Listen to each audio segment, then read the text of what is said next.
Where's the Wi-Fi down here, Sammy?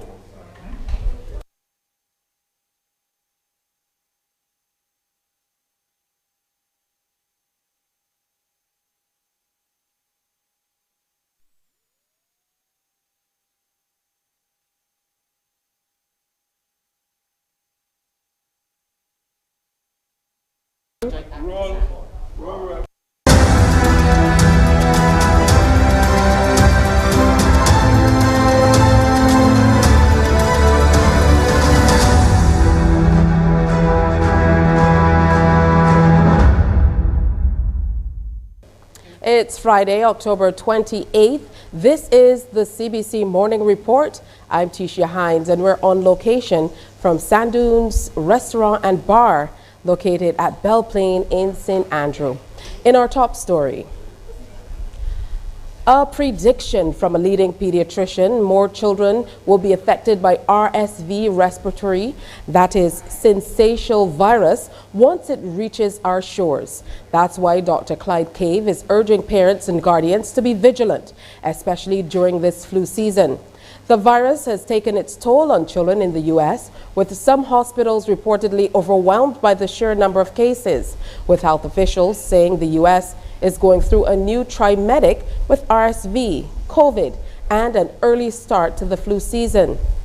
Before we hear from Dr. Cave, let's get a report on the surge of that respiratory virus. This 2-month-old boy named Ryder is among the wave of children filling American hospitals to be treated for RSV. Terrifying. It's a serious illness, with him being this young. He doesn't have an immune system to fight it off. RSV is most dangerous to young babies and older adults. Symptoms include lethargy and breathing problems. They don't want to feed, they don't want to drink, they really don't want to do anything else. They won't even sleep because they're having such a tough time breathing. The U.S. Department of Health and Human Services reports nearly 3/4 of pediatric hospital beds are currently full. RSV, COVID, and an unusually early influenza season have combined to form what some doctors call a tridemic. The sheer volume and the impact in terms of outstripping the healthcare system's ability to care for it, I think you're seeing a tidal wave sweeping across this country right now. Children's emergency room staff say they are overwhelmed with patients. And a Virginia high school saw 1,000 student absences last week. That's half the student body due to illness. It's very troubling and worrisome because everyone's getting sick. And she just had COVID this summer for the first time. Doctors say as people drop COVID-19 precautions, they become more vulnerable to the other diseases. RSV is also transmitted through coughs, sneezes, and contaminated surfaces. President Biden says following his lead to get an updated COVID booster vaccine will help ease the strain on hospitals, but fewer than 10% of Americans who qualify have done so. About 350 people continue to die from COVID in the U.S. each day. While RSV deaths are far more rare at about 40 a day, doctors are worried about a difficult winter ahead. Now, speaking exclusively to the Morning Report, Dr. Cave explains why the virus could be more infectious and cause more sickness here in Barbados this time around than it did pre-pandemic. RSV, which is a virus that affects young children and their lungs, is something that is constantly in circulation. It tends to be seasonal in North America. And when you have open borders and tourists being welcomed to our country, there's a natural transmission of the virus. And it's believed that most children will have picked this up and gotten immune to it by the time they're 3 or 4 years.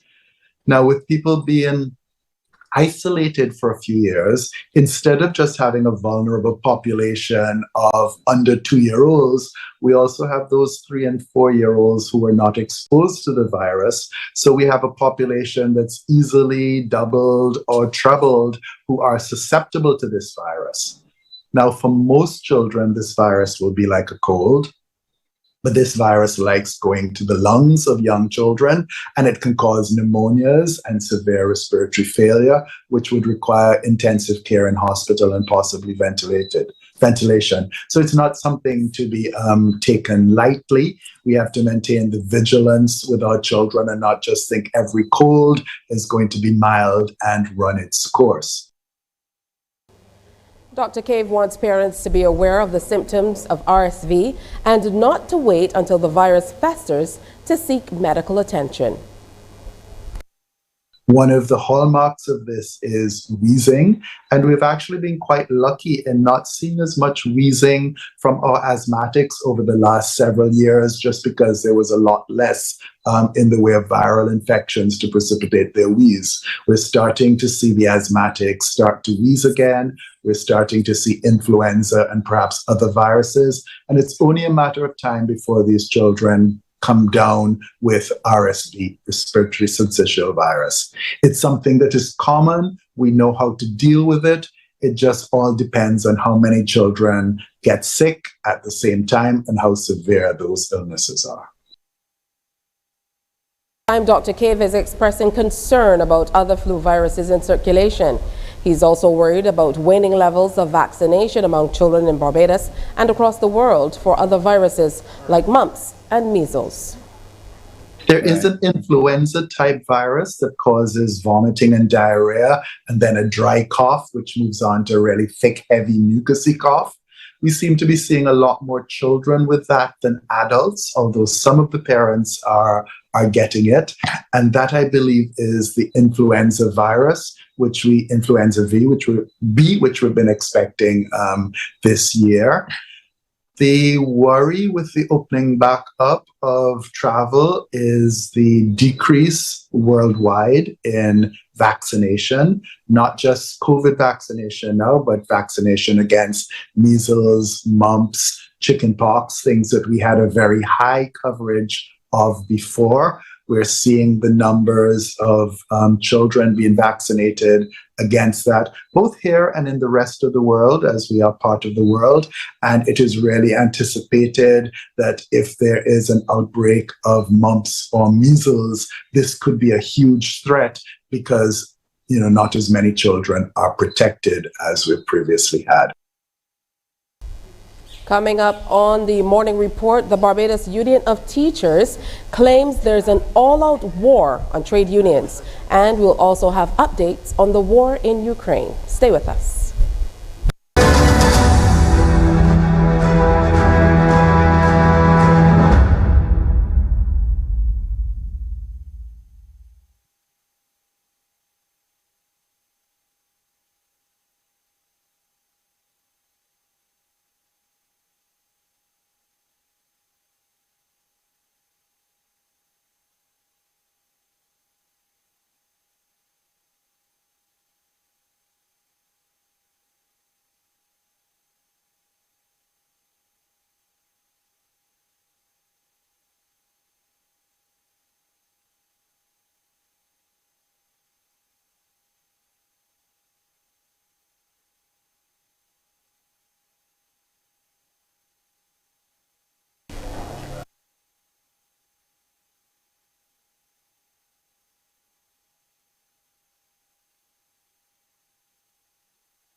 A call for all workers to recommit to their unions given the threat which the trade union movement is now facing.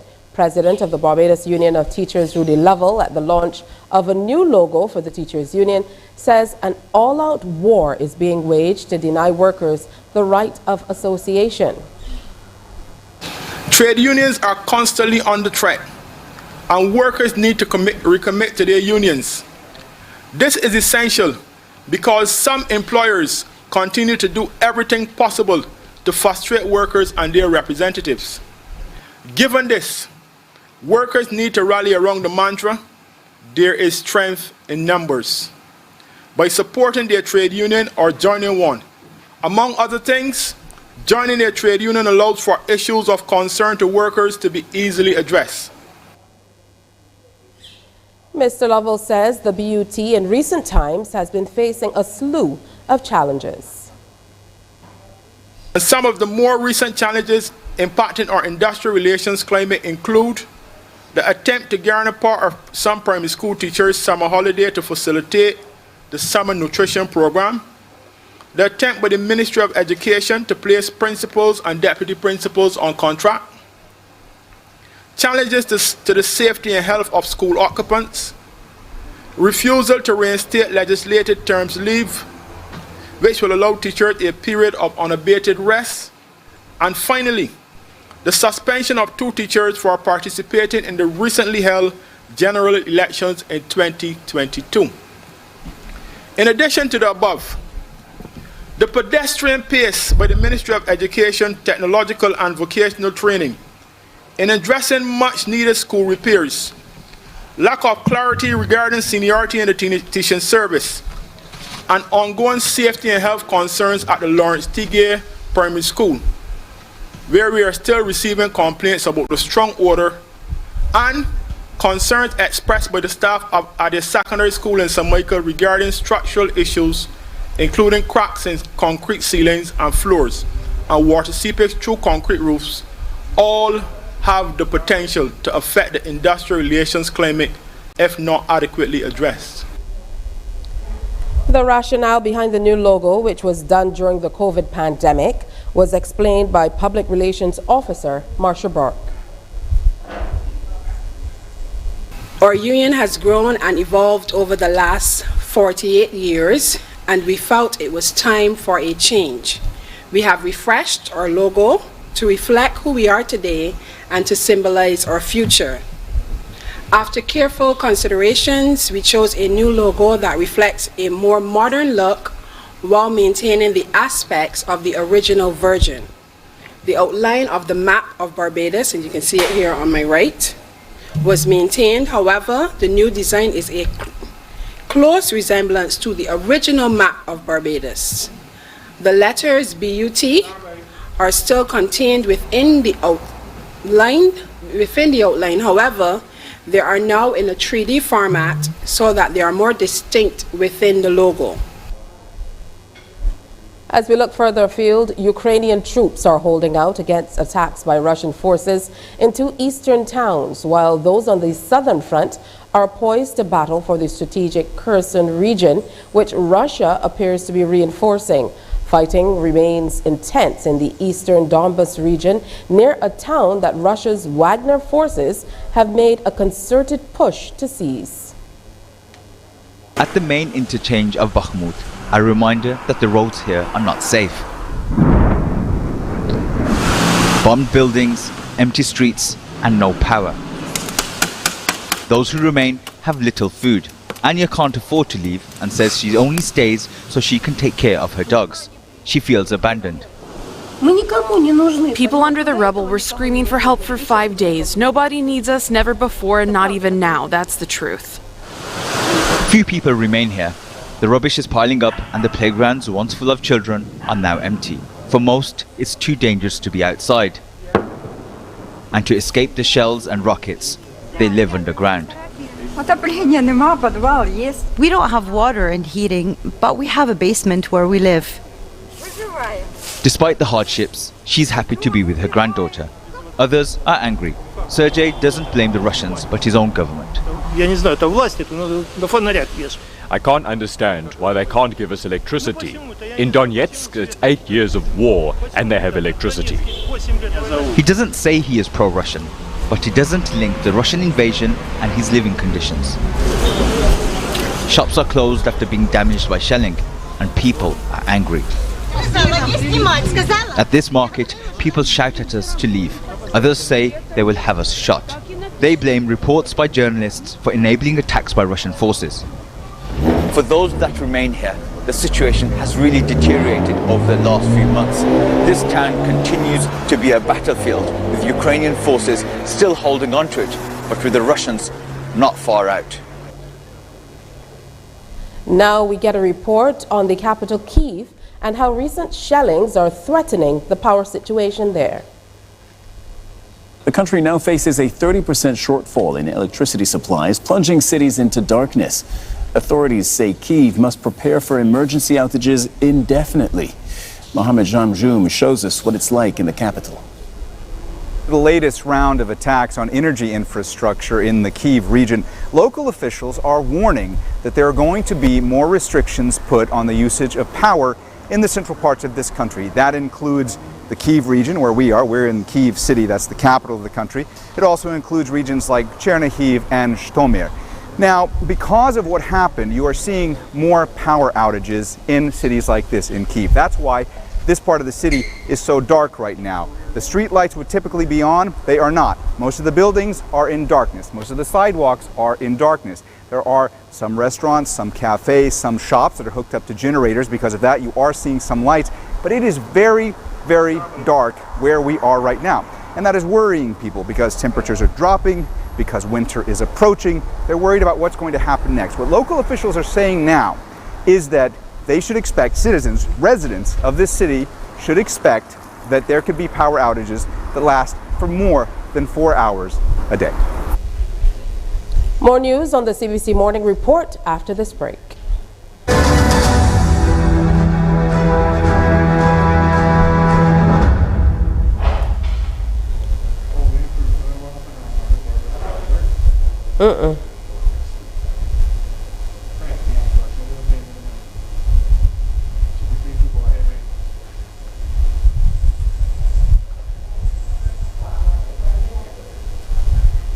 We're not doing weather, right, guys?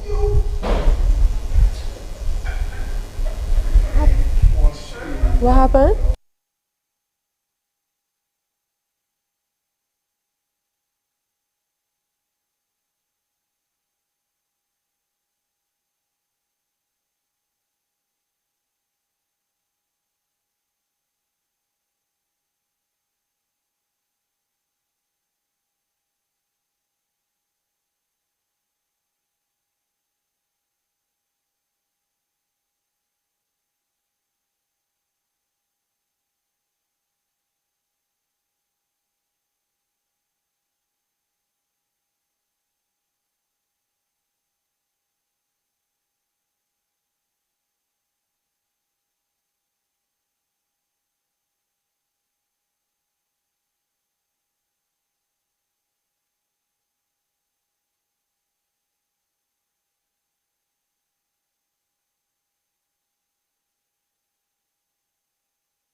People who use the Transport Board service are in for a new experience soon as authorities move a step closer to introduce a cashless payment system. Public testing of the technology has begun with a team of officials, including Deputy Prime Minister and Minister of Transport Works and Water Resources, Santia Bradshaw, getting a first-hand look at the new system. The group boarded an electric bus fully outfitted with a card reader, and they were able to tap the payment cards for entry. As part of this new initiative, the touring party stopped along the way and picked up random commuters who were given the opportunity to also test the new cashless system.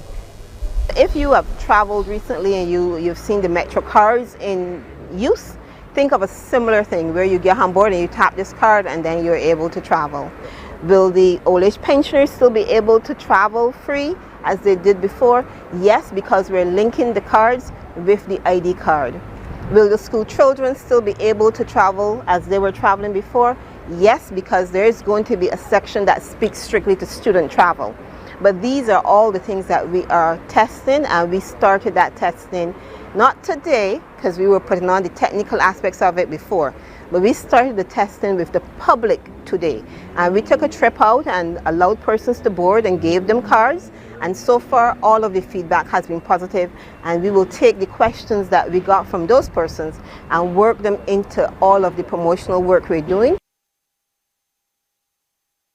Officer of the Transport Board, Linda Holder, who has been explaining how the cashless system will work.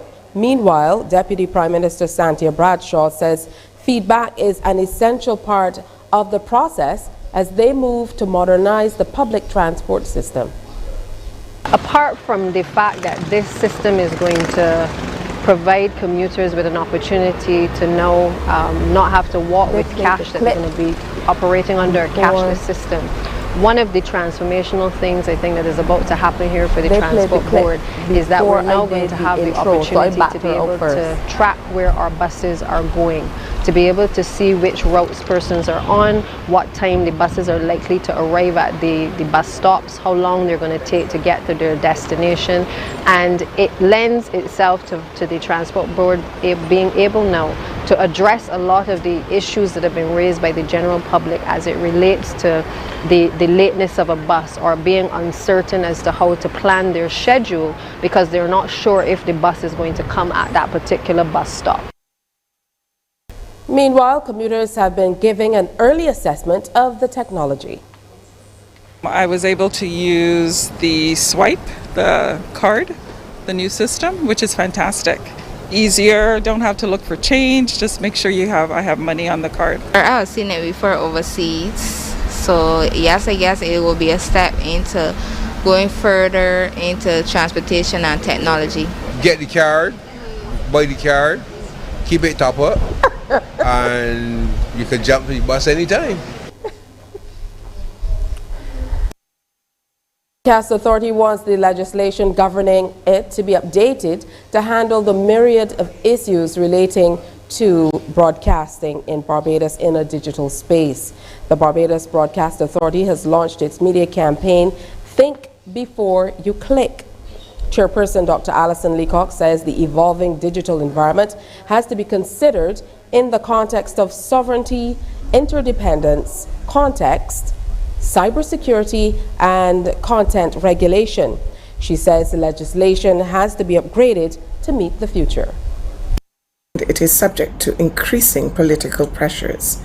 This will have a profound effect in the coming years, and the Barbados Broadcasting Authority has made representation for the Broadcasting Act and regulations as they currently exist to be updated to meet that future.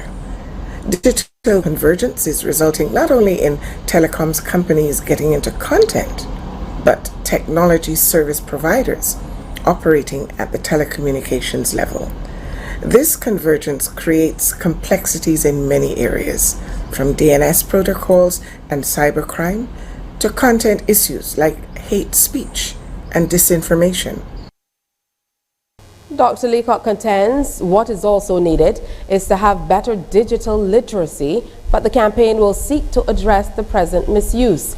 She believes content regulation is key, but there's always risk in that area. Because so much content is broadcast in jurisdictions over which a regulator like the BBA may have no control, there is certainly a need for better digital literacy. And so the BBA owns its responsibility, sees this as an important plank of what this campaign is as a first step towards addressing the digital literacy, the DQ of all Barbadians. Chair of the Public Relations and Public Education Subcommittee, Peter Boyce, says the campaign will help to stop the panic and confusion that fake news creates. Along with a video jingle performed by Ayana John, there will also be poster messages, which all have a multi-generational reach. One problem that we have in Barbados right now in terms of misinformation and fake news, which has been permeating, and is being widely spread throughout social media. And the purpose of this campaign is to address that matter. China continues to reinforce a zero policy on COVID after 3 years since COVID emerged. However, many people say they're tired of the stressful situation. Protests are rare here in China's Tibet region, but these migrant workers are angry. They came here to make money and haven't been able to. A COVID lockdown has stopped this city for the last 3 months. Lockdowns are being imposed all across the country. In Beijing, testing positive for coronavirus can lead to long quarantine, no pay, and isolation from friends and family. Yes, I'm worried. Of course I'm worried. I have been affected by it. I've been quarantined twice this year. I'm basically afraid to go out and have dinner with friends because it may affect my work. China has reported 1,000 new COVID-19 cases for the 3rd day in a row. A small number by global standards, but it sent 28 cities into lockdown, impacting more than 200 million people. We rent and share an apartment in Beijing, and sometimes it's nerve-wracking. Once there's a case somewhere, and then you become a close contact, you've got to be in quarantine. It's also quite expensive, so that's difficult too. I've been through 2 centralized quarantines. Proof of a negative PCR test is required to enter most places, including public transport. Waiting in line for a test can take several hours and needs to be repeated every few days. But no one will be waiting in line at Universal Resort in Beijing. The theme park is the latest company to close after contact tracing showed a spread in cases over the weekend. The strict measures weigh heavily on those who live under them. I feel my worries have become a form of numbness now. I've come to accept it. Worries that won't end until everyone here tests negative. A look at sports now for the lead sports stories. Today's opening match of the T20 Cricket World Cup, that's between Ireland and Afghanistan. It was abandoned without a ball being bowled due to rain and a wet outfield at the ground there. They were playing at Melbourne Cricket Ground. The second match, which was between Afghanistan and Ireland, was also abandoned. Meanwhile, Pakistan's World Cup hopes suffered further damage with a shock 1-run defeat to Zimbabwe in Perth yesterday. Pakistan finished on 129 for 8, chasing 131 to win. The result means Pakistan are winless after 2 matches, while Zimbabwe are 3rd in Group 2 on 3 points. Here are the highlights. Gap, 2 men there, they can't save it. Bowled in this time. Heart-stopping stuff, I tell you, but what a victory for Zimbabwe. Truly exciting action there. That's today's morning report. Our next newscast, Newsday, will begin at noon, followed by the World at 1 via our radio network of stations on 100.7 FM, 98.1 The One, and 94.7 FM. Good morning. Wake up, Time now. Wake up. Barbados, get up. Good morning. Good morning, Barbados. Good morning. Good morning to you. Good morning. Morning, morning, morning. Good morning to you. Good morning. Morning, Barbados. Good morning. Good morning to you. Good morning. Morning, Barbados. Good morning. Wake up, wake up, wake up. Morning to you. Good morning on this Friday, October 28th. So great to have you with us. We are out and feeling a wonderful breeze. We are in St. Andrew, Belle Plaine to be specific. If you're next door, hello. You can still come on over. We're at Sand Dunes Bar and Restaurant here on Belle Plaine. And when I tell you it's a beautiful breeze, maybe you can hear it in the mic, but you'd understand because we're in the glorious outdoors on the east coast of Barbados as we celebrate with the parish of St. Andrew. And to help tell us more, we have the ambassadors for 2022, Tremaine Trotman. Good morning. Peter Watson. Good morning. And Charlene Strawn is the attendant. Good morning. Welcome to St. Andrew. I was waiting for my welcome. You know, because people expect me to say, welcome to Mornin Barbados, but you have to welcome me to your neck of the woods. Welcome. Yeah. So nice to have you. Both of you still live in St. Andrew, both Yes, ambassadors? All right, so I know there are usually a lot of jokes for people in St. Andrew say, oh, you live behind God's back and all of this, but you know, you guys look like you are proud St. Andrew parishioners. Yeah. All right, so I'm going to start with you, Tremaine, just because we're putting the guys first today. How about that? So tell me about your love for St. Andrew and what drove you to want to become a representative of your parish in this way. Well, I was reached out and I decided to join because of my love of volunteerism and to know more about my parish and learn more about it. And after giving it much thought, I decided it would be a good idea to become parish ambassador for St. Andrew. All right, what about you? What about you, Peter? Well, just like Tremaine, I applied to be on the committee and the position I had applied for was already filled. So the field officer told me to consider being the parish ambassador, and after I thought about it, I thought that it would be a great challenge for me, being that I am such an introverted person. Yeah. All right, well, we're going to get that introversion right out of you. Right, Charlene? That's right. Yeah, so talk to me about, I think one of you will have to pass the mic. You know, this is a version of pass the mic. That is fine. You know, so tell me about all the work you've been doing across the parish throughout the last year, because I know a project is also a big part of what you must prepare for. Yeah, so like you said, there's two aspects of it really. Our project work, which is from ruins to prestige. We've taken on the challenge to preserve history, so we're preserving the railway, which is actually just a throwing stone away up the road. So that is our project. But in terms of community work, we've really gotten out there. We know Whitehill had the issue with water the other day. It was a great joy to go and distribute bottles of water in the community. We went out, spoke to persons. We're letting them know the Spirit of the Nation show is coming up. It's November the 19th. Come out, support St. Andrew, and not only us, but the other parish ambassadors and attendants as well. And just getting out there, speaking to persons. We did cleanups around persons' home because we're in hurricane season. So stuff like that, we really, really enjoyed, and we found it really bonded us together as well, because now volunteerism has become a part of us and community spirit. That's really great to hear. When you come to the other part of the world in Barbados, I only ask one thing: bring some of this nice breeze. Make a try. We will try. All right, so every parish that we've been to so far, I've asked the ambassadors, if we weren't here at Sandoon's Bar and Restaurant on Belle Plaine, with the buses passing right next door and this gorgeous field and the hills in the background, which we will show you in just a little bit, where would you advise us to go in St. Andrew? Definitely Walker's Reserve. Walker's Reserve, it's new, but it's... That was for Tremaine, look at you. It's like Yeah, but you can tell me after. Yes, definitely Walker's Reserve. It's located, you know where the Sound Hole is?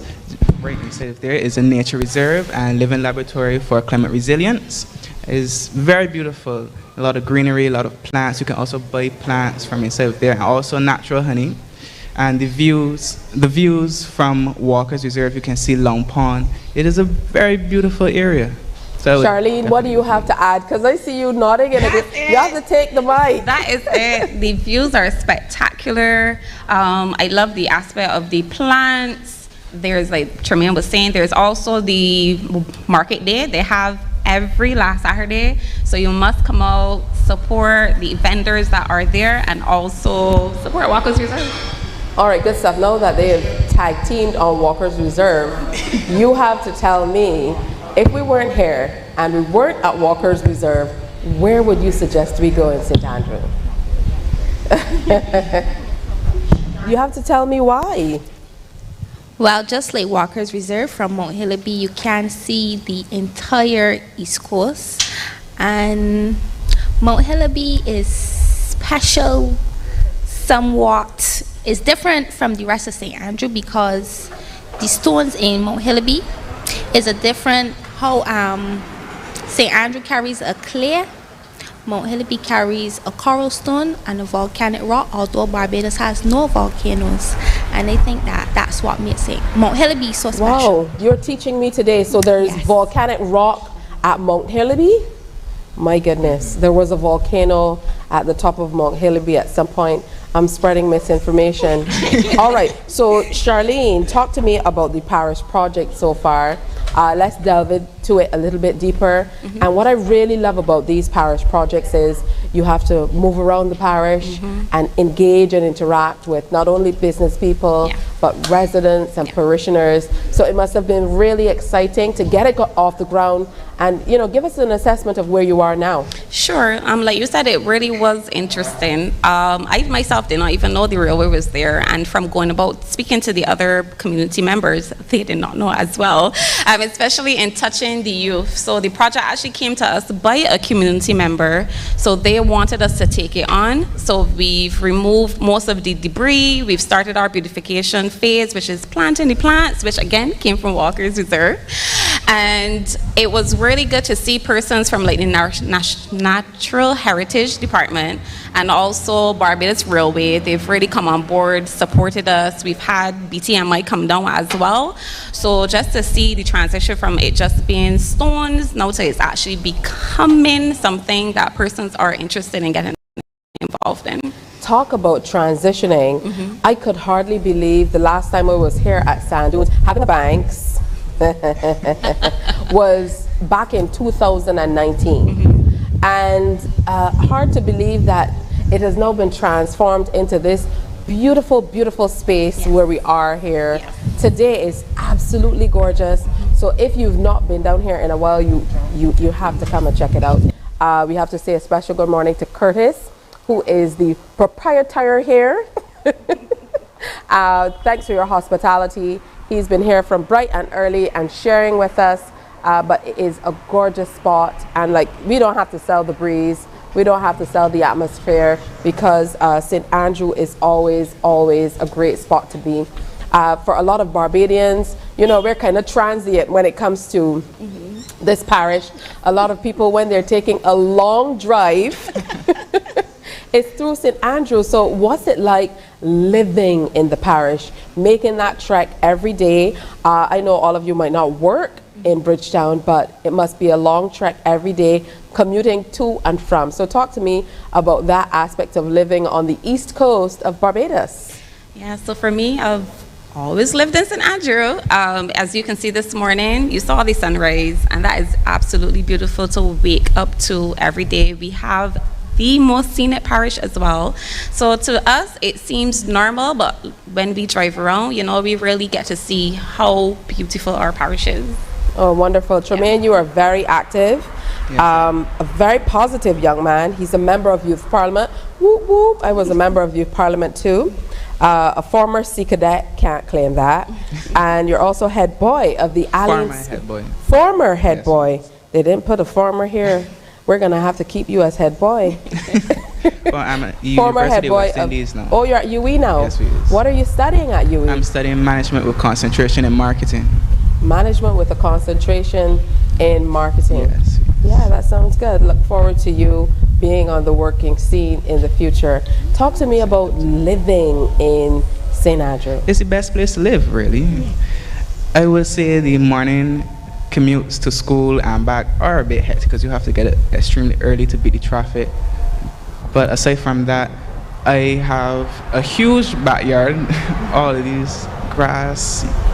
You see things in St. Andrew you wouldn't see in other parishes. Like often in my neighborhood where I live, Shorey Village, St. Andrew, there are sheep that just roam the streets. And I can often just take a trip up to Morgan Lewis and look at the beautiful windmill and go for a walk. So it's very nice. Yeah, I'm feeling jealous. He says he takes a walk over to Morgan Lewis Windmill. Yeah, what about you? Growing up here, what has it been like in this particular part of Barbados? Well, unlike Charlene and Tremaine, I live on the border of St. Andrew and St. Thomas, so the trek is not as tiresome to me as it would be for them.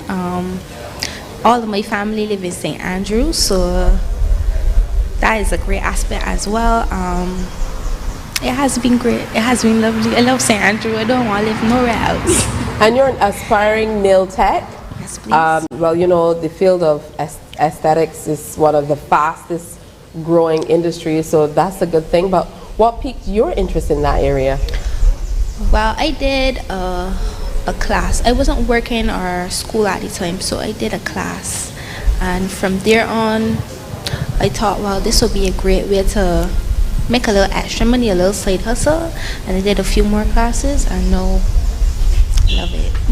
It's amazing that side hustle has now become a mainstream type thing. Yeah, so Charlene, as we wrap up, I want to talk about your tenure as attendant and what that has meant to you in terms of, you know, engaging with the entire committee, of course, but specifically working with these young people to realize your dreams and make that project as big as it can be here in St. Andrew. Yeah, the biggest part of my role is supporting Peter and Tremaine. Really and truly, they are the reasons why I keep doing what I'm doing.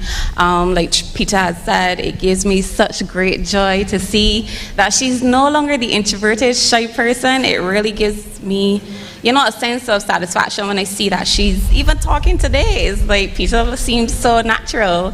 And with Tremaine as well, like he's saying he's very, very ambitious, and to work with them, helping them get through to the Spirit in the Nation show, to be very honest, once they succeed, once they have, you know, smashed their goals, I am pretty happy. So that is with them, with the committee team, just ensuring that they are good again, because that's really just my job. So like today, making sure they're on time to everything, making sure they know where to go. And again, I've really enjoyed going out into the community. I was never a community-oriented person, but this has really made me grow in that aspect. That's amazing. Now, if you have your passport to come into St. Andrew, okay? Once you get here, you can ask for Charlene, Tremaine, and Peter, and they're going to give you the tour de France. We are continuing at Sand Dunes Bar and Restaurant. We're in Belle Plaine on location for today's edition of Morning Barbados. Stay with us. Morning, morning, morning. Good morning. Good morning to you. Morning Barbados is brought to you with the compliments of Great Health Works, agents for Omega XL and probiotics. Morning, morning, morning. Good morning. Good morning to you. Morning Barbados is brought to you with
morning, morning, morning. Good morning.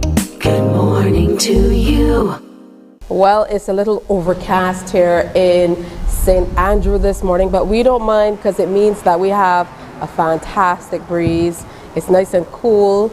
We don't have to tell you what's going on. Just look at the shrubbery just behind me. Yes, feeling good, and I know you're hearing it as well. So thanks for tuning in. If you're watching online, great to have you with us. And if you're in the neighborhood, pass by and wave. Say hello. A little later in the show, we're going to be doing some line dancing. They tell me that I can join in, and I'm going to try. I don't know. I tell you all the time, I have two, not one, two left feet. And I have no rhythm, so we will see how that one works out. But you heard the parish ambassadors and the attendant in the last segment talking about Walker's Reserve and how absolutely amazing that space is. We're joined now by Elise Roston, who is the program manager for Wired. That's the NGO that manages Walker's Reserve. Good morning to you. Good morning. You're supposed to say welcome to St. Andrew. Welcome to St. Andrew. Thank you. All right, so tell me a little bit first about Wired. I know it's an acronym as well. Yes. So let's talk about that. So it's a mouthful. Wired stands for the Walker's Institute for Regenerative Research, Education and Design. So we tend to say Wired, and as you rightly said, Wired is the NGO and charity that manages the regeneration project at Walker's Reserve. Walker's Reserve. Talk to me about that space. It is a fantastic and beautiful space. I almost said that, the ambassadors did my job for me this morning because they said such amazing things about the reserve. But rightly, as Tremaine said, it is a living lab for climate resilience. So about 7 years ago, we started replanting what people know as the sand hole into Walker's Reserve. So we've put a lot of grasses, trees, fruit trees, vegetables into this space.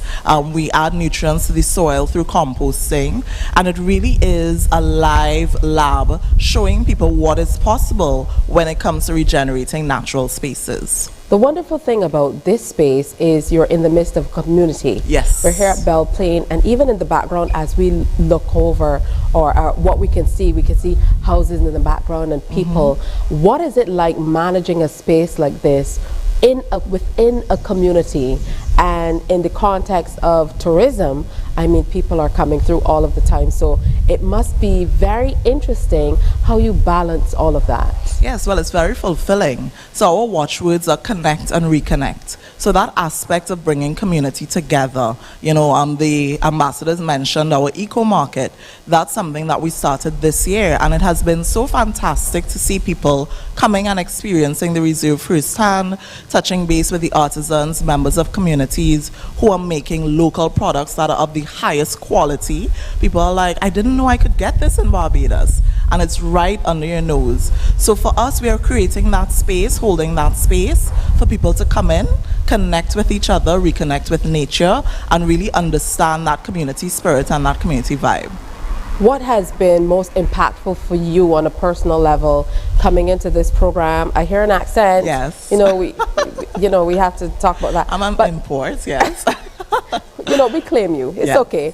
But coming into this space, what has it been like on a personal level, really just delving into all that is Walker's World? Yeah, well, I identify as a Caribbean person. I'm Trinidadian, but I used to come to Barbados a lot as a child, so it holds a very special place in my heart. And experiencing the East Coast, working at Walker's Reserve has been so fantastic because the energy of this space, we're feeling the breeze, the health and wellness aspect of it is very, very near and dear to my heart. So I think personally, interacting with our team members, hearing their stories, hearing, their journeys of when they were little kids running through the sand dunes at the reserve, and seeing that come back to life because of the work that we have been able to do, that is the most fulfilling part for me. What's the plan in terms of what Wired plans to do in the short to medium term and then long term as we continue to work toward the 2030 development goals, and where climate change is now so much more than a buzzword? It really has become a way of life, a way of living. So what are your general goals, short-term and long-term, for Walker's Reserve? So it's a lot about education. It's showing people how we can generate these solutions that are nature-based, that are easy to implement. It just takes collaboration. So people think, you need a whole lot of resources to put things in place, and in some cases you do, but the more people understand what can be done from a very basic level to improve our qualities of life when it comes to the effects of climate change, and we're doing that together, that's what we want to showcase. That's what we want to have people experience. That's what we want to share skills and knowledge about, and we see that happening every day when people come and visit the reserve. Now, Elise, you mentioned quite a few projects that you're working on. Yes. You talked about replanting trees, and trying to regenerate the sand hole and all of this. Talk to us about one project in particular that really stands out for you. So I would say one of our flagship initiatives is the One Tree for Every Bajan program. So just like it says, we are trying to plant 1 tree for every Bajan. So that's 285,000 trees. We have done, good work. We're over 110,000 so far, but we work with community groups like the PICs, the Lions Club, the Cub Scouts to get these trees and plants in the ground. And we've seen how people's faces light up, that sense of accomplishment when they plant a tree and they know that this is a gift that keeps on giving, that they're going to be able to come back and revisit that tree, that plant that they've put in the ground, and see it bear fruit. So that has been very, very fulfilling for me. Literally and figuratively. Yes. And we have some Cub Scout parents in the back who are insisting that I say the students from the Cub Scouts pack at Blackman and Gollop were some of the first Cub Scouts to visit. Absolutely. And plant. Yes. They're upset it. You did your duty. I did my duty.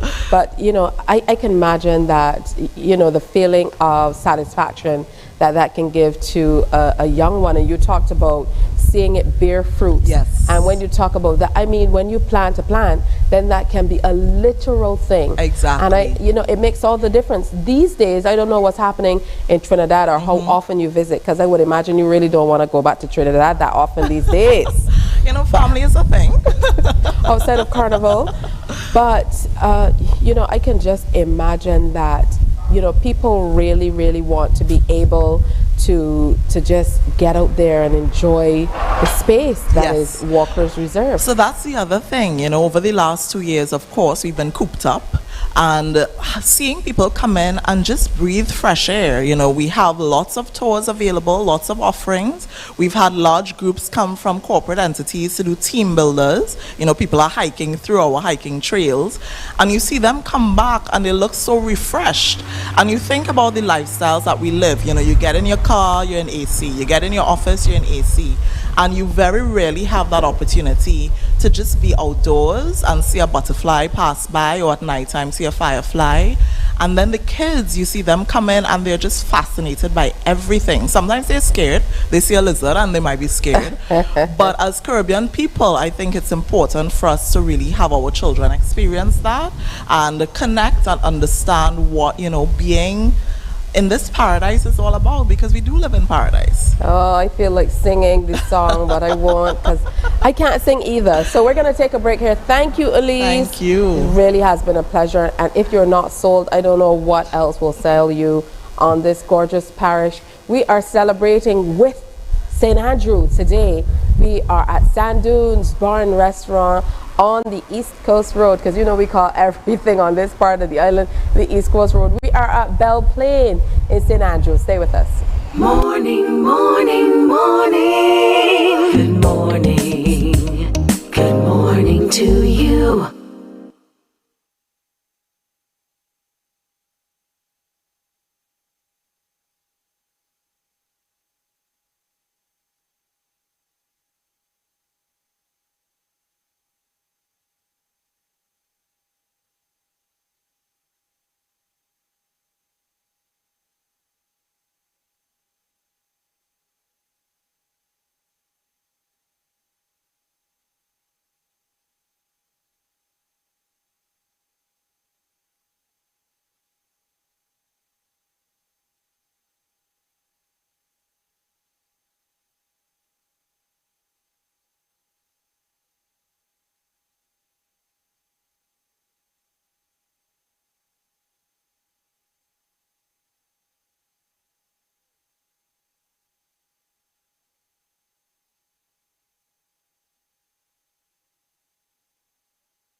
Morning, morning, morning. Good morning. Good morning to you. We are on location in St. Andrew this morning. Beautiful breeze, just a gorgeous view. It's a wonderful place to be. If you can, you should. It's coming up to the weekend. We know there's lots happening with the Food and Rum Festival on the south coast of Barbados and a few other key spots, but it's always wonderful to take a drive around the island. So maybe you can make that something to do this weekend or into next week. My next guest fancies himself a St. Andrewman, even though he found love and moved out of the parish. Am I telling all of your business? It's okay, ma'am. It's all right. Yes, right, but it's okay. All right, so let's go back to the early days here in St. Andrew. Transportation was not what it is now. These days, a lot of people have their own vehicles, but I would imagine back then you had to wait on public transport. And even now, we hear in this part of the island, there can be challenges. So what was it like, first of all, commuting? Because you went to school at Combermere, yes, up and on. Happy Combermere week. Thank you very much. So what was it like commuting to school on a daily basis from St. Andrew? Well, as you said, the traffic transportation was not as it is now. And back then, the method of transportation, of course, there was no transport board. They had the elite bus running from the Chalky Mount area. If not, you had to come down to a place through Coggins Hill to get what we call the Rockland bus, which was based in Belle Plaine, St. Andrew. But obviously, transportation was a lot more challenging. There were very few people with vehicles. If you were not fortunate to own a vehicle and you could not get a bus, you would hope that one of those persons would be willing to give you a lift. And the thing about that is that because of the family nature of Chalky Mount,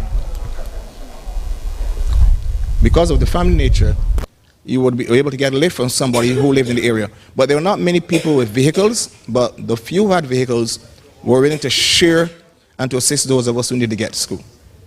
But transportation was a bit difficult. All right, I would imagine getting a lift. I love that. And it probably still obtains now, you know, because of the community spirit. Let's talk about community spirit. What was it like growing up in St. Andrew? It was wonderful. As I said, especially the area came from Chalky Mount, almost everyone was related. And it was not an uncommon sight to find people moving from house to house. When children played, they didn't have to worry about going home to get something to eat. Whatever house they were at, that's where they ate. So there was this family-oriented community spirit.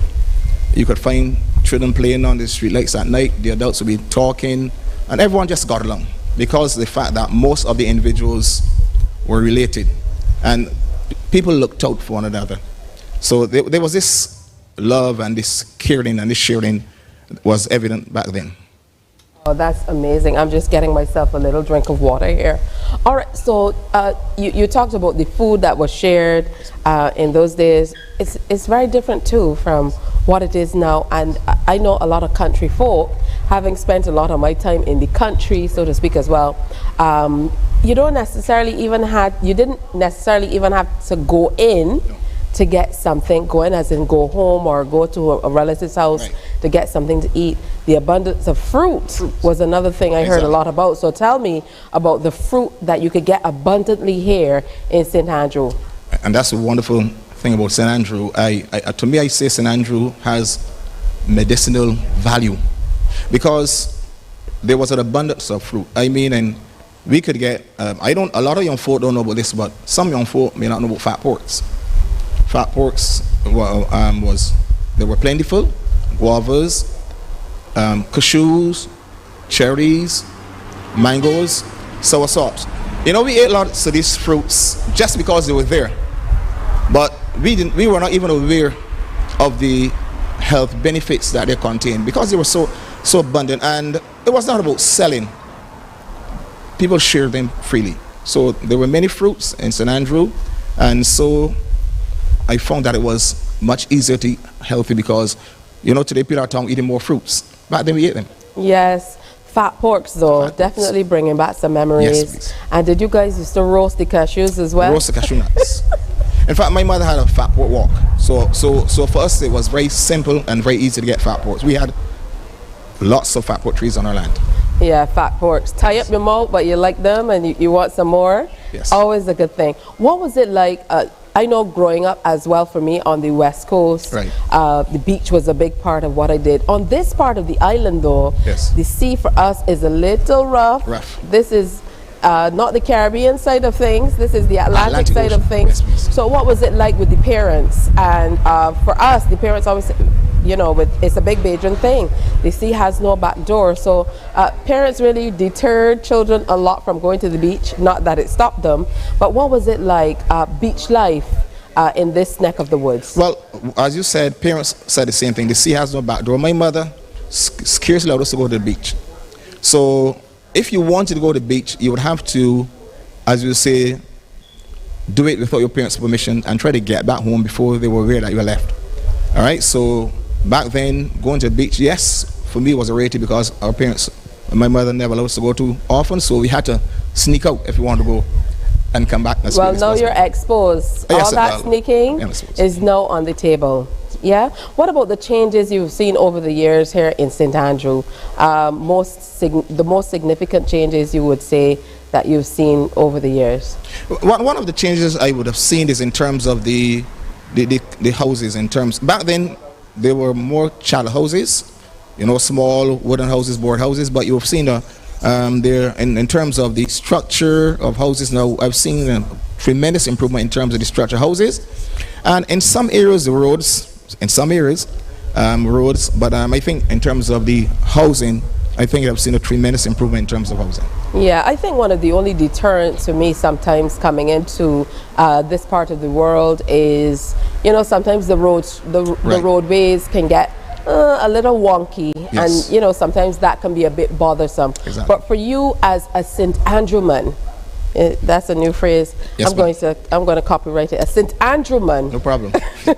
What are some of the changes that you would like to see in your beloved parish? Well, one of the greatest changes in terms of the infrastructure. Let me just focus a bit because Chalkimo is known for its pottery, you know, and lots of the clay that the individuals make the pottery. You had the old folk like the Goodmans and the Devonishers back then, the Hardings who made pottery. And I remember growing up, lots of tourists would come to Chalky Mount, come to St. Andrew because of pottery and its natural rustic beauty. But because of the deteriorating road structure, that has stopped to some extent. So I would like to see the infrastructure develop a lot because I believe St. Andrew has a lot to offer, and it would help a lot of tourists to return to those areas once the infrastructure is improved. All right, I want to thank you, Patrick, for sharing with us. Thank you for having me. Oh, I'm happy that we could bring you back to St. Andrew this morning from, you know, because you absconded, but he's still a St. Andrew man. Yes, please. So thank you so much for sharing some of your wonderful memories and hopes and dreams for your parish. We're going to take a break on Morning Barbados and give you an update with headline news and continue as we celebrate the parish of St. Andrew.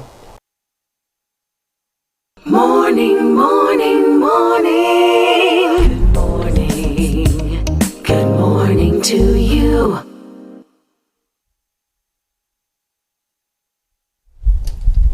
Thank you, Patrick.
Some ask, what makes Barbados so special? We at Mornin Barbados say it's you, our exceptional youth. You are talented, resilient, and inspirational. You are the epitome of the Barbadian spirit, testing the boundaries of your creativity. If you are an entrepreneur, artist, baker, designer, author, or have done anything you think should be highlighted, email us at morninbarbados@cbc.bb. Let us show the world our exceptional Bajan youth. Books open your heart, your mind, and your soul. They are educational, entertaining, inspiring, and motivating. Are you an author of a recent book you want to share? Then Mornin Barbados would love to feature your book in our The Next Chapter segment. Send us an email to morninbarbados@cbc.bb. That's morning without the G. Come and let us turn those pages together. Join us this Friday as Mornin Barbados will be broadcasting live from Sand Dunes Bar and Restaurant, Belle Plaine, St. Andrew. Tune in to CBC TV 8 from 6:30 to 8 a.m. to be a part of the fun as we continue to take Mornin Barbados on the road. Coming to a parish near you. Brought to you with the compliments of Great Health Works, agents for Omega XL and probiotics.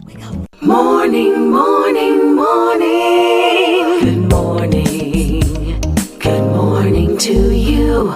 Mornin Barbados is brought to you with the compliments of Great Health Works, agents for Omega XL and probiotics. A prediction from a leading pediatrician this morning that more children will be affected by RSV, respiratory syncytial virus, once it reaches our shores. That's why Dr. Clyde Cave is urging parents and guardians to be vigilant, especially during this flu season.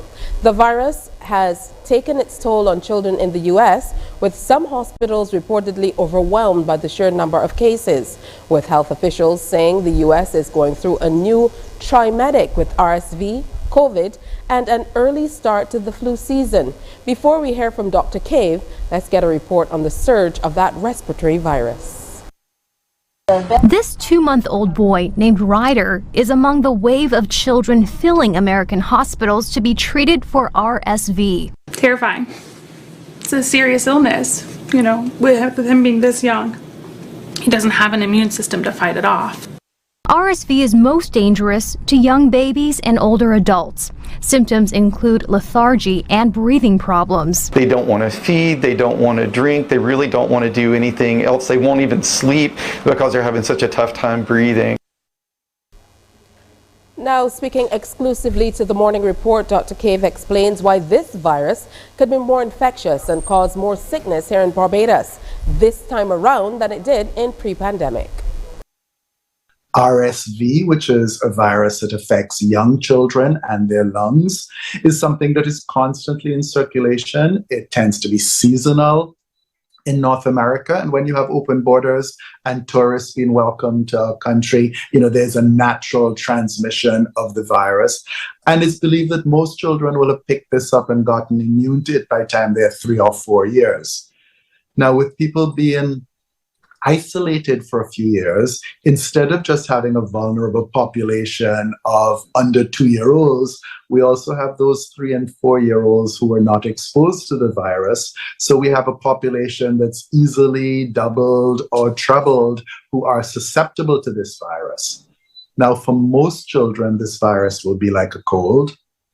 But this virus likes going to the lungs of young children, and it can cause pneumonias and severe respiratory failure, which would require intensive care in hospital and possibly ventilation. So it's not something to be taken lightly. We have to maintain the vigilance with our children and not just think every cold is going to be mild and run its course. Dr. Cave wants parents to be aware of the symptoms of RSV and not to wait until the virus festers to seek medical attention. One of the hallmarks of this is wheezing, and we've actually been quite lucky in not seeing as much wheezing from our asthmatics over the last several years, just because there was a lot less in the way of viral infections to precipitate their wheeze. We're starting to see the asthmatics start to wheeze again. We're starting to see influenza and perhaps other viruses, and it's only a matter of time before these children come down with RSV, respiratory syncytial virus. It's something that is common. We know how to deal with it. It just all depends on how many children get sick at the same time and how severe those illnesses are. People who use the Transport Board service are in for a new experience soon as the authority moves a step closer to introduce a cashless payment system. Public transport testing of the technology has begun with a team of officials, including Deputy Prime Minister and Minister of Transport Works and Water Resources, Santia Bradshaw, getting a first-hand look at the system. The group boarded an electric bus fully outfitted with a card reader, and they were able to tap the payment cards for entry. As part of the test, the touring party stopped along the way and picked up random commuters who were given the opportunity to also test the new cashless system.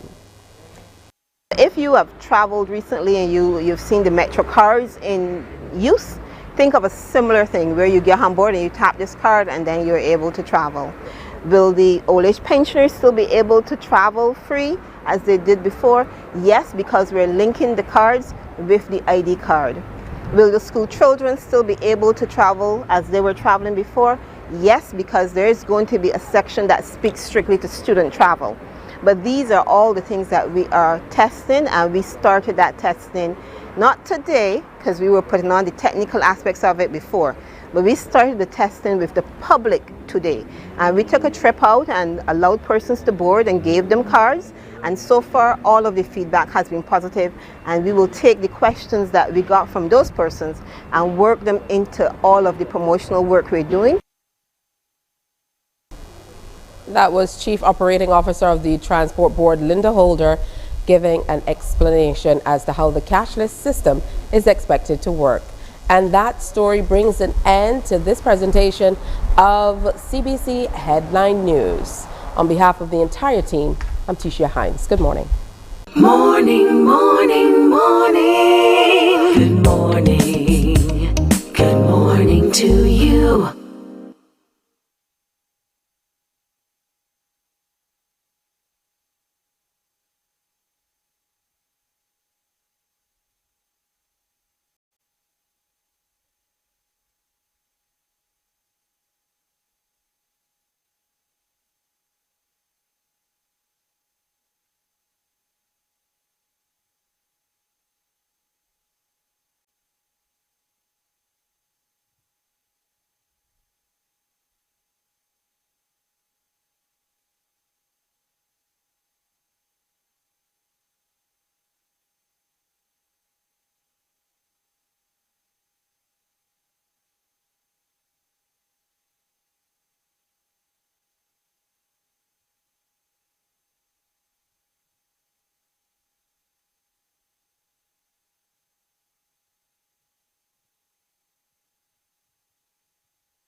Morning, morning, morning. Good morning. Good morning to you. Morning Barbados is brought to you with the compliments of Great Health Works, agents for Omega XL and probiotics. Situated on the east coast of the island is Chalky Mount. It is a rugged, picturesque range of chalky hills in St. Andrew and forms a jagged profile against the beautiful horizon when viewed from the east coast, commonly called Napoleon's Head. Chalky Mount has a considerable amount of clay deposits and is home of Chalky Mount Potteries, which is one of the island's most important cottage industries established in the 19th century. It is an unspoiled, rustic, rugged beauty that overwhelms the senses when you take a trip to Chalky Mount, St. Andrew. And that's exactly what we did today. We took a trip to St. Andrew. I'm here now with Curtis Hall, who is the owner of Sand Dunes Bar and Restaurant. Open 7 days a week, it says. So thank you so much for welcoming us this morning. First of all, talk to us about this beautiful space that is Sand Dunes. Okay, we started in 1994. Okay. To be honest, that the 11th of February. So we normally open 7 days a week, as you say, close to September. The building was remodeled in 2019, sorry, my apology. And then we'll be open on the 23rd of December. Unfortunately, what happened after that, we had a little rough period then, but here we are today, we're doing very well, and it's no complaints. How did you manage during that period? Because like you said, you renovated in 2019, Yes. You reopened at the end of the year, and as soon as the year turned, there you were, COVID-19, you're in this space that is not necessarily, it's kind of off the beaten track. It depends, I would imagine, a lot on tourists coming through. So how did you manage during that rough period? Okay, lucky for me, one of my family members was very loyal and helped me a lot. I won't mention his name, but he was there for me, and he cushioned me, and I survived it. And I got no regrets right now. The restaurant is doing pretty well. Yes, we depend heavily on tourists, but on Sundays, I stay in a very loyal local crowd that is doing very well. Tell me more about that. Is it a Sunday buffet? What exactly can we expect when we come down to Sand Dunes Well, on on Sunday? Sundays, we do a nice green peas and rice. We have our macaroni pie. It's a bomb. Everybody like our macaroni pie for sure. And our potato salad is, people talk about that a lot. And flying fish. This is one of the only restaurant that you come to every year in the year, and you will always get flying fish. Yeah, that are our #1 seller for sure, and our macaroni pie. But well, I have a very beautiful staff. My sister do more of the cooking. My 2 nieces as well, then shipping as well. But it's no complaints at all. So it's a family business. Yes, please. Now you said that a lot of tourists come through. I know you have tour buses and so on coming through. Talk to me about that. Yeah, we have a couple of tour companies that stand business over there. Yeah, for instance, RCR Tours. We have Beautiful Barbados Tours as well, and we have about 4 or 5 tour companies that start business over there like every day. I know you said that the macaroni pie is the bomb, but what else are you most proud about this bar and restaurant? We try to do all local foods. We do like cream yam, we do like the breadfruit cocoa, the corned meat cocoa. We try to keep it as local as possible, and this is a restaurant to come to if you want a nice old Bajan dish. Like people say like your grandmother used to do it. All right. The space, because we can't talk about it without speaking about this beautiful space that we're in, the gorgeous breeze, the wonderful views in the background and foreground. Everywhere you look, I mean, it is just picturesque, pristine. It's beautiful. So, what are you hearing from people who visit the restaurant and bar about how they feel about this particular space? Okay, then the new building right now, everybody loves the open space. The beautiful backdrop. You look on to your right there, you see the sleeping giant in the background. And the artwork was done by my girlfriend Doug Luke. I got to know Doug Luke, and they come up with this design for me, and I love it. Well, I didn't No even... regrets. Oh, that's wonderful stuff. Yes, please. Adds new dimension. Good stuff. You know, what are your hopes for the business as you go forward? Like you said, it's a beautiful renovation. It's a nice open concept, just next to the road, and not difficult to find, because a lot of people, when they think St. Andrew, they're like, ugh, that'll be a little ways for me to find it. So, you know, what are your hopes for Sand Dunes going forward? Okay, my hope is to make sure that when I go, that the legacy is there and live on. For sure, I have a daughter, but she's not too clean in the business, but I have enough nieces and nephews I think that will carry on the business. So That's I think wonderful. it's in good hands. A good family business. You should definitely make some time to come on down, and we're not kidding you. Don't just take our word for it though, or don't just take Curtis' word for it. You definitely have to make a trip down here.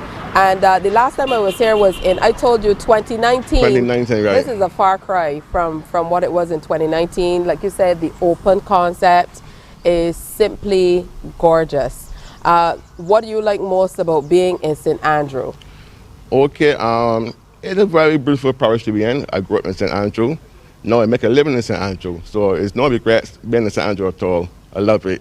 What are your best memories about growing up as a young boy in St. Andrew? Okay, I remember before we get up to go to school, we go in the bay to pick sea grapes, to take school to sell, to help make up for lunch money. But it's hard those days. So from where it was before, right up now, you know, it's no regrets. So you used to get up early. Go in the bay, Listen, pick sea grapes. Entrepreneurship yeah, from early, yeah.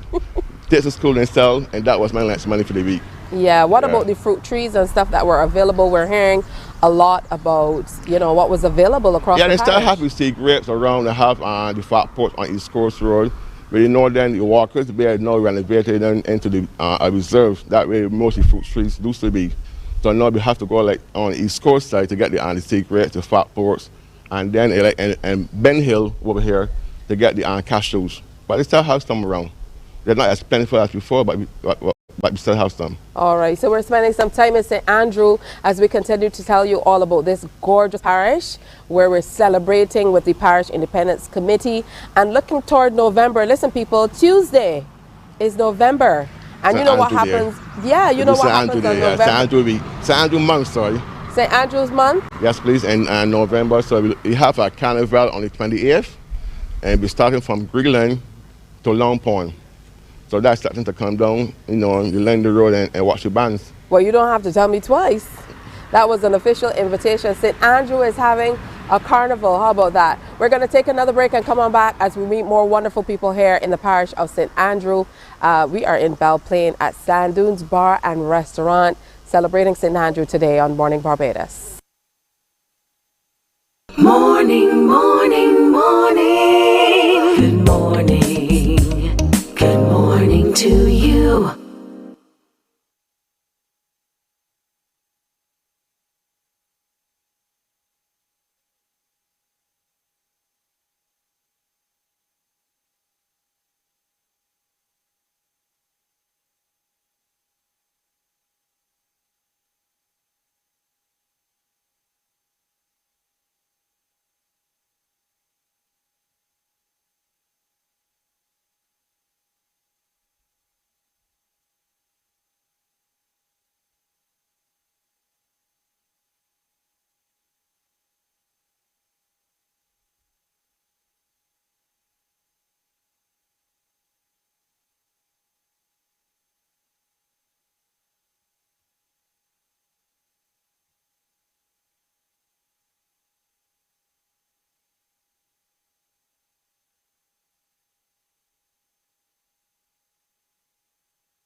Morning, morning, morning. Good morning. Good morning to you.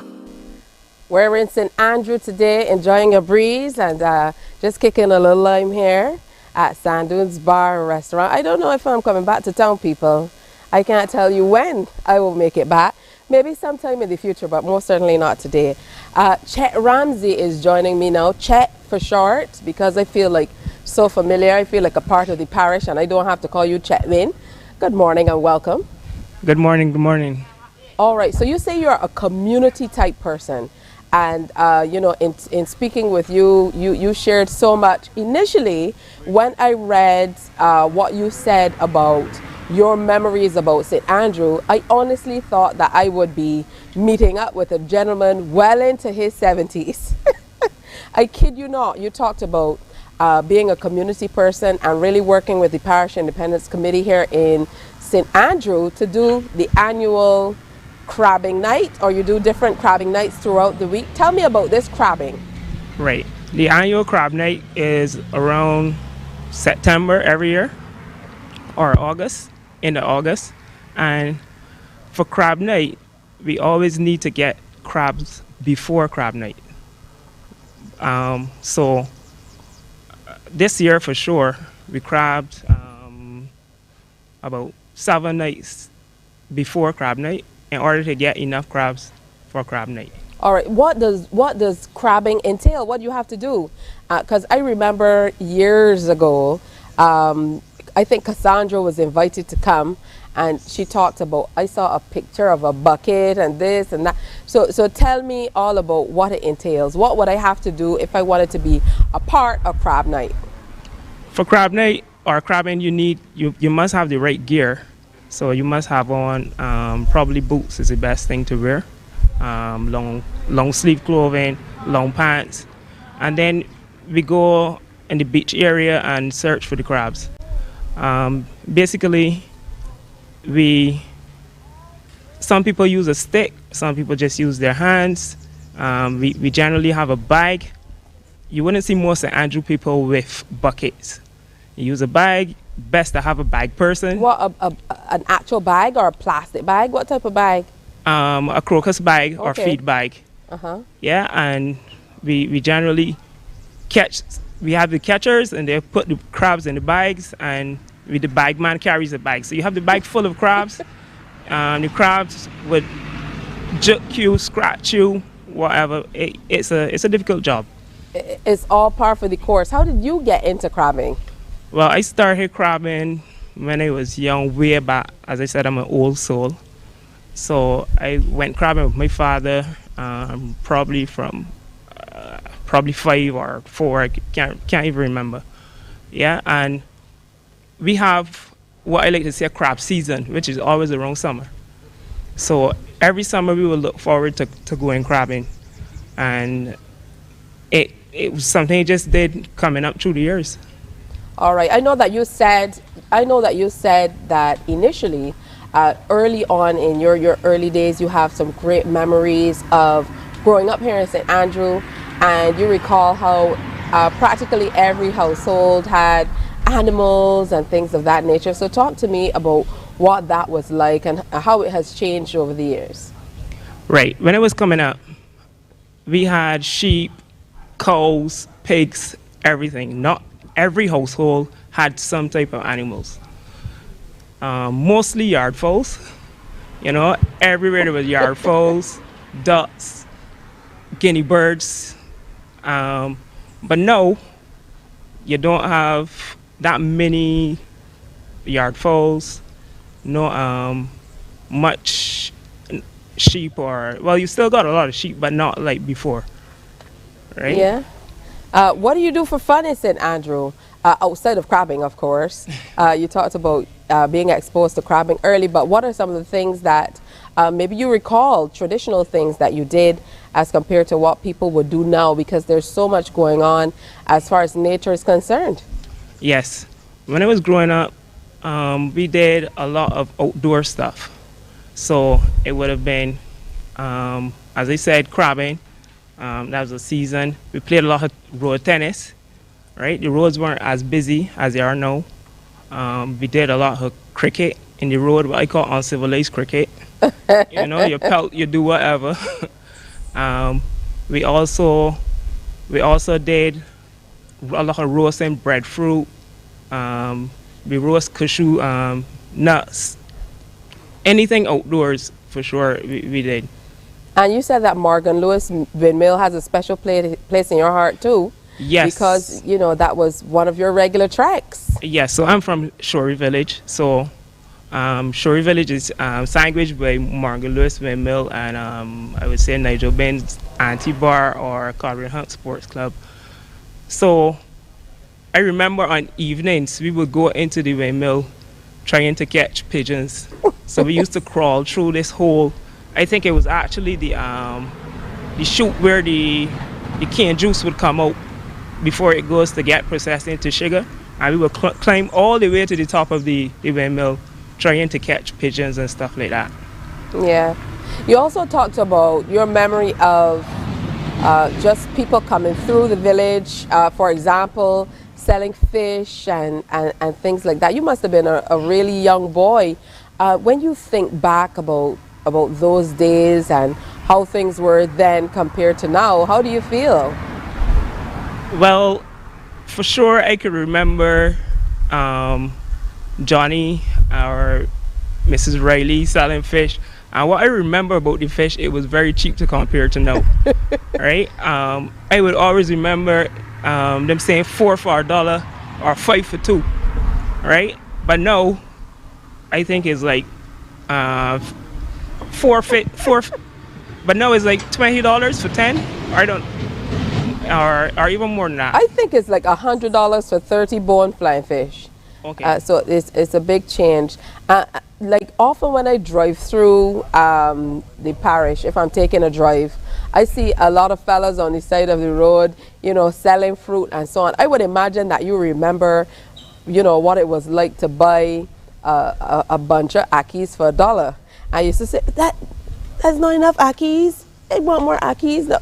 Now to buy a bunch of akis, they're giving you 2 akis that could barely fit in your hand. And they're telling you $2 and $3. One fella one day tried to sell me a bunch of akis for $5 right here in St. Andrew. I'm making a complaint. Well, I can tell you, I remember buying akis for 5 cents.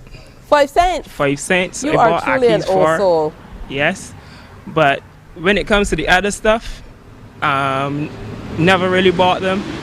I remember getting chastised for going in the sand hole before school to pick cashews and fat ports, staining up all of my school clothes. Yeah, and let me tell you, get some good licks. What about the friends? You know, once you, like I said, a lot of the times Bajans say, oh, that is so far. Was that ever something you considered? The distance that you had to travel from here to Bridgetown, or the distance of where you were in Shorey Village? I think most people that say St. Andrew far are people that never really been to St. Andrew, because if you live in St. Andrew, you would know that from St. Andrew to Warrens, our town, is a lot shorter getting there than getting from St. Philip or Christchurch because of the traffic. Left out St. Philip. St. Farlap. Leave out St. Farlap for me. Leave out St. Farlap for me, all right? We don't want to fight on our hands. Okay. I have to defend St. Farlap. Yeah, but I get what you're saying. And what I often say when people tell me, you know, getting to St. Farlap is far, I say, well, the same distance it is from me to you is from you to me. I want to thank you for sharing some of your memories and talking about the early traditions with you as a young St. Andrew man. Thank you. Thank you so much. And we're going to take another break. The time is going by so. We still have loads to tell you about as we continue to celebrate the parish of St. Andrew. Stay with us. Morning, morning, morning. Good morning. Good morning to you. Morning Barbados is brought to you with the compliments of Great Health Works, agents for Omega XL and probiotics.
morning, morning, morning. Good morning. Good morning to you. Life was so sweet in St. Andrew. Even though he spent over 40 years outside the island, he had to retire to this gorgeous parish. Good morning and welcome. You should be telling me welcome. I don't know how come I'm telling you gentlemen welcome this morning, because Mr. Dennis Smith, you should be telling me good morning and welcome to St. Andrew. Thank you so very much. Good. All right, so you know you moved away from Barbados for quite some time, but now you're back. So we heard a lot of people talking about the traditions of the early years. I would imagine that you visited throughout the years, but let's talk about the stark changes that are here now. You're here 10 years into being back in Barbados, but compared to what it was like 40 years ago when you were here and then you left and now you're back, what are the stark changes? Well, the big changes, of course, would be something like this, the East Coast Road, where we have that traffic flowing constantly. Back then it would have been more of a challenge to get around. But that's one of the great things, that we can get around a lot more. Of course, we have some areas that are more challenging, but overall we can get around. We can quickly zip up Farley Hill and be in Bridgetown in a short while and be back, things like that. Where specifically in St. Andrew did you grow up? I grew up at a place called Walkers, which is in the vicinity of the parish church, down that way. And growing up back then, we would have had all the benefits of fishing in the river. That's all we talked about, fishing, and then we would go in what was then called the sand hole, which is now the sand quarry. Fat ports and cashews and crabbing was a huge thing for us back then. We had the rivers back then in the 60s. We had rivers. We actually had springs where the water would flow and we could swim and we could fish day after day. And then in latter years, some smart guys came along, bought the spring head and controlled the water, took it to other areas. So we don't have rivers now. We have the courses, but not necessarily the same kinds of streams as well. But it's still fun, and some of the kids can still go fishing when the weather's a certain way, when the water's flowing, and still have fun with fishing. I know sometimes when you're away from home, some of the tiniest things that never really, or you felt didn't mean that much to you, they become the grandest of things, if only in your mind. What are some of the stories you told about your boy days in Barbados, in St. Andrew? Same thing I would tell my children about taking the animals out before going off to school at Alling School here. Fishing was always a big part of my life. Even in America, it's part of my life as well. I would tell them about the old story. Your father said you have to take the animals up in the hills. And the one particular story, I was afraid of the dark. My father knew that. One night I went to a funeral. My father waited until I got back home to say, go and bring in the animals. I'm afraid of the dark. I just came from a funeral, so you know the fear I went through. So we tell little stories about that. But in my own case, my children were very lucky. All of them, from the day they were born, got to come home almost every year. So they all grew up with that sense of Barbados, that taste of Barbados, that taste of St. Andrew, and they love being back from time to time. That is absolutely excellent. You know, it's just a perfect mix of everything. I think my guys here behind the scenes were reveling at seeing some sheep over in the distance and things of that nature. Right. You know, what were you looking forward to most? Making your trek, retiring back home to Barbados, you know, what was the one thing, or what were the things that you were really looking forward to? For a long time, like most persons overseas, we think of coming back. We think of living in the heights and terraces. As I got closer to coming back, I said, no, I am going home. Home is where my heart is. And my heart is here in St. Andrew. I look forward most of all to the people, because I had so many memories growing up of people who were good to me, and many of whom are still alive today. So I look forward to the people. Coming back now, I have made so many friends because I'm a social bug. I love being out. I love mixing with the Independence Committee members, with the bars and the rum shops and the limes that they're having. I'm all over the place, and that rejuvenates me. That helps me to stay focused. It helps me to stay youthful and energetic, and that's what I look forward to, coming back, living St. Andrew and enjoying the people of St. Andrew. He's out here living his best life in St. Andrew, and you could be too. When we come back, they tell me that we are going to be dancing. Now, I've laid my disclaimer out there: 2 left feet, absolutely no rhythm. Don't let the complexion fool you. But we will see how this will work out. We're in St. Andrew today. Stay with us. The Morgan Lewis Sugar Mill is the last of the many Barbadian sugar-producing windmills on the island. It is the last sugar windmill to operate in Barbados and is now preserved as a museum. Built in 1727, this wind-driven mill was used to crush sugarcane to produce cane juice during the 18th and 19th centuries. It stopped production in 1947, and the sales stood still until it was donated to the Barbados National Trust and renovated. It is the largest and only complete sugar windmill surviving in the Caribbean. The wind-driven machinery that ground the sugarcane in the 18th and 19th centuries are still intact. Its walls are comprised of boulders held together with a mixture of egg white and coral dust, as there was no cement back then when it was being built. The Morgan Lewis Windmill is one of the 7 wonders of Barbados and can also be found on the 25-cent coin and the $2 bill.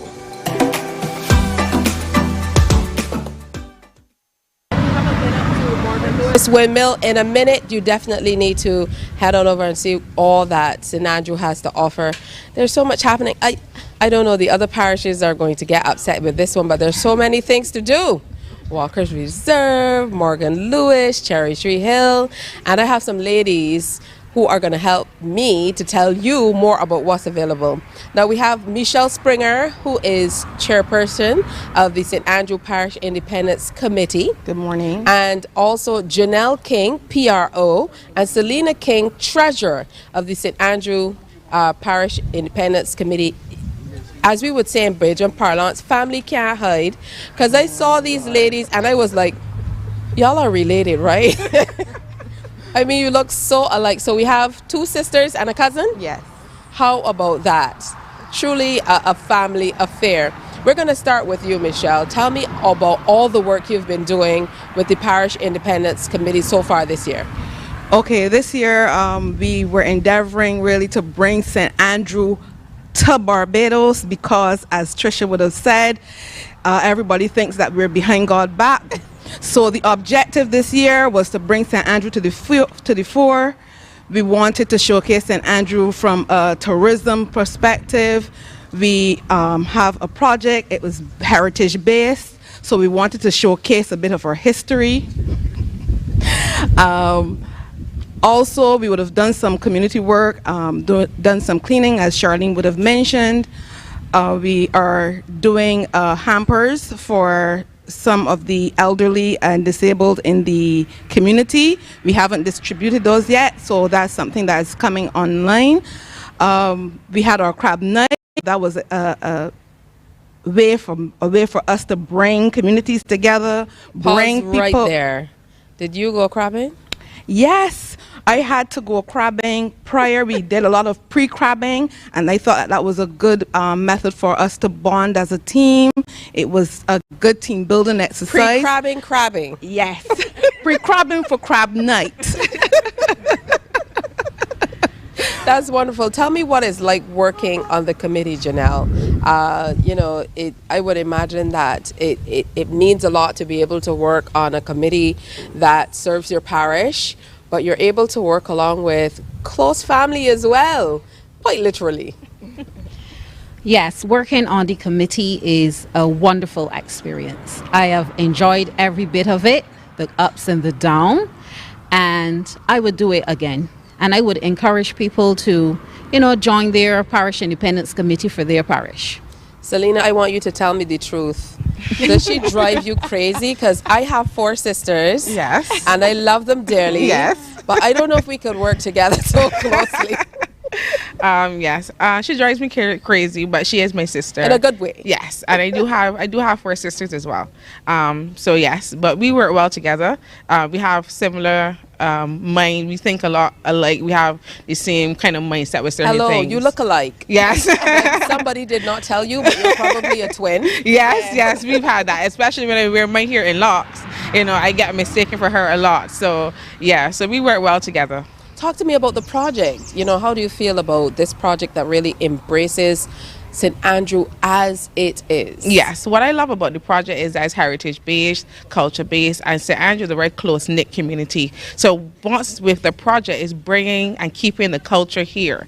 You know, we have the Railroad Project, you know, it's something that we just had a little remnants of, but we're trying to really maintain that for generations to come. So we definitely love that. All right, Michelle, I know you have lots of activities coming up in the month of November. So talk to me about how we can get involved. What's happening in St. Andrew in November? Okay, in November we are hoping to have our cook-off. That's one of them. But most notably, we are having Carnival in St. Andrew. The objective for Carnival... You ever noted how people from this part of the world say Carnival? A little too close to Trinidad. Seriously, we really want to bring communities together, not just the communities within St. Andrew, but of course other communities. We're hoping that we're able to touch the tourist industry in terms of selling it to the hotels for persons who may have missed the crop over section. So that is where we are at. We have 6 sections. It's themed The Secret Treasures of St. Andrew. So each section is depicting a secret treasure. We have the Coconut Walk, we have Turner's Hall Woods, we have Sleeping Giant, we have Foster Funland, Green Pond, and the Picture Hole. Fatpur and Cashew. So we have all these sections which will be on full display, showcasing St. Andrew fully. And we are encouraging one and all to come and join in with our festivities. We know that it is also St. Andrew's Day, which is a worldwide day, in Scotland and Ireland. So we are hoping, you know, that we're able to bring cultures, people together here in St. Andrew on Republic Day, November 30th, 2022. Listen, it is Barbados Day, Republic Day, Independence Day, St. Andrew's Day. Andrew Day. Tell me about the route. Okay, the route will start over at Greenland, and we'll make our way past St. Andrew's Parish Church, up the Ermybourne Highway, up to the entrance of Long Pond, where we'll terminate there. It's going to be a lot of food, a lot of sharing, a lot of, you know, entertainment. A lot of exercise. Exercise, yes, that too. But we are hoping that people will enjoy themselves fully and have a really good time in our parish on that day. All right, closing out, why should I come to St. Andrew Carnival? You should come to St. Andrew Carnival because it's going to be out the water, out the box, something totally different. You're not going to experience any other carnival, any other jump up, any other juve like in St. Andrew. Why is St. Andrew the best parish in Barbados? Because we're unique, we're special, we're one of the kind. I am sold. I'm sold, people. I told you I don't know if I'm going to make it back to the other part of the island. And if I do, I don't know when it will be. So they're going to have to join me on our makeshift dance floor, because coming up we are going to be doing some serious line dancing, and we have another St. Andrew fellow who is going to be teaching us the moves. That's next. Morning, morning, morning. Good morning. Good morning to you.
There is a saying, you can find a Bajan anywhere. Are you a Bajan living abroad? Or do you know of one who has migrated to another country? Well, we at Mornin Barbados would love to have you or them on our Bajan Afar segment. Share your amazing stories, experiences, and how you have adapted to a new culture. Send us an email to morninbarbados@cbc.vb, and together we will travel the world. Morning, morning, morning. Good morning.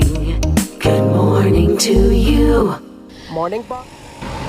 Victor Goddard grew up in Baxter's in St. Andrew. He's a fitness and dance instructor. Victor, I understand that you are ready to teach us some serious dancing, and you have two dances that you want to teach us. The little rumba, and that one is to the song Shirley by Colin Spencer. Tell me a little bit about that, the line dancing that you do. Okay, the line dancing, I really incorporate my exercises for two reasons. One, first reason is for the brain, because you have to be thinking and watching. You actually using your brain and using eyes, and for line dancing helps also with the like older, for Alzheimer's and dementia and so forth. So it's part of my actual training in terms of getting you to be on the move, not only just your feet, but also your brains. And I know you have an entire routine when it comes to fitness and exercise. I saw you talking a little bit about exactly how you go through, and based on where people are on their fitness journey, you tailor to suit. Right. So what I actually do, to understand the question correctly, is I have classes almost 5 days a week on Zoom for the ones that are at home. And then on evenings, I have classes for the other person who can be in face-to-face.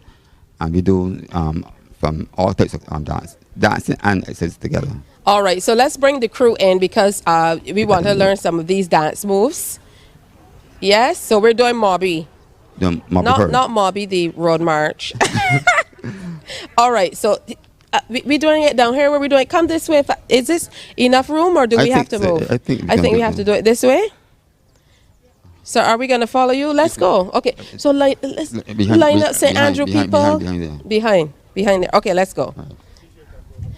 Yeah, let's go. Okay, so we're going first. So you have to teach the Mobby moves first. Yes. Okay. We're going 1, 2, 3, 4, 5, 6, 7, 8. 1, 2, 3, 4, 5, 6, 7, 8. 1, 2, 3, 4, 5, 6, 7, 8. Step, kick, step, kick. Step, kick, step, kick, and start over. All right, it's Mobby from here on in. Let's see what happens. Somebody else take the front spot, please. Okay, let's see. Okay,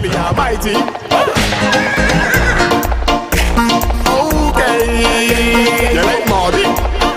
Sweet and dandy. I can tear the bark off for you. You best find to get pissed too. You like Mobby? You like Mobby? I can tear the bark off for you. You best friend can get pissed too.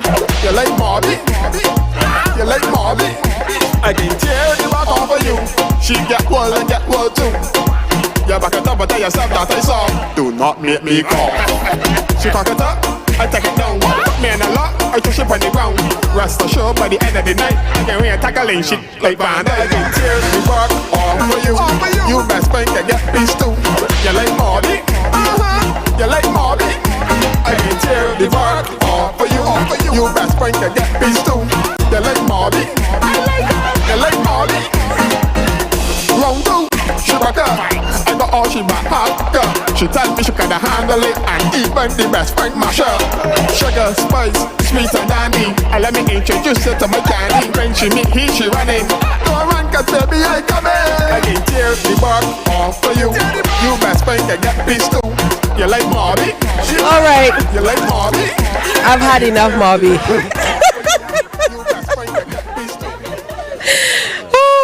But the Mobby was good, right? Yeah. Well, thank you. I think so too. All right, so now Shirley. Shirley. It really feels like Bajan traditions down here, because if I think Shirley, thinking Shirley biscuits. All right. Right. So Mobby and biscuits. Shirley is I did Shirley the line dancing, so that's where you go to queue. That place do one dance at queue, and if you're doing the line the ballroom dancing, who don't have a partner, then we You still do in this the dance corner. by yourself. You can do So it. Yeah, this is the lonely Shirley dance. correct. And you All do it- right. right. Okay. Okay. So we're So here are going the moves, people. quickly. Follow Move. the First time I saw So her, quickly go. Side as together, she forward. paced the floor, Side together, back. Side I together, knew I back. adored her.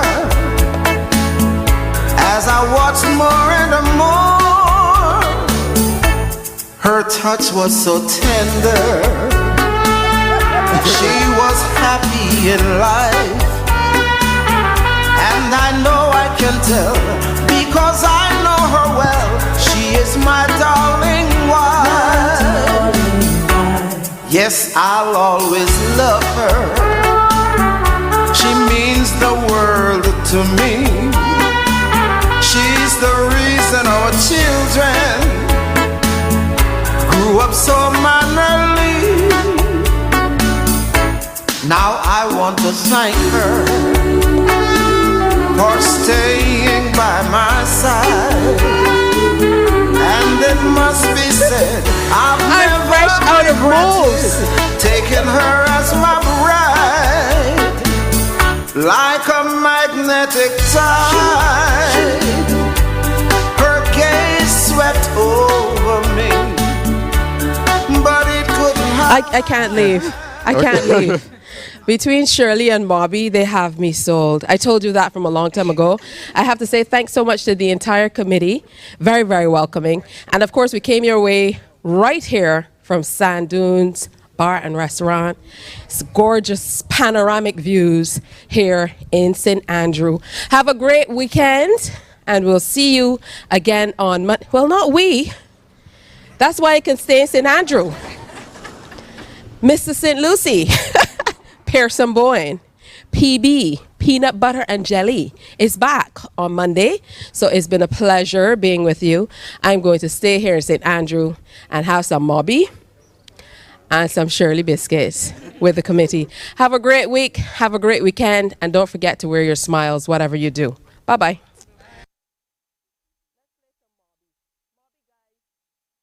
Wake up, Barbados, get up. Good morning. Morning, Barbados, good morning. Good morning to you. Good morning, morning, morning, morning. Good morning to you. Good morning, morning, Barbados, good morning. Good morning to you. Good morning, morning, Barbados, good morning. Wake up, wake up, wake up. Morning to you.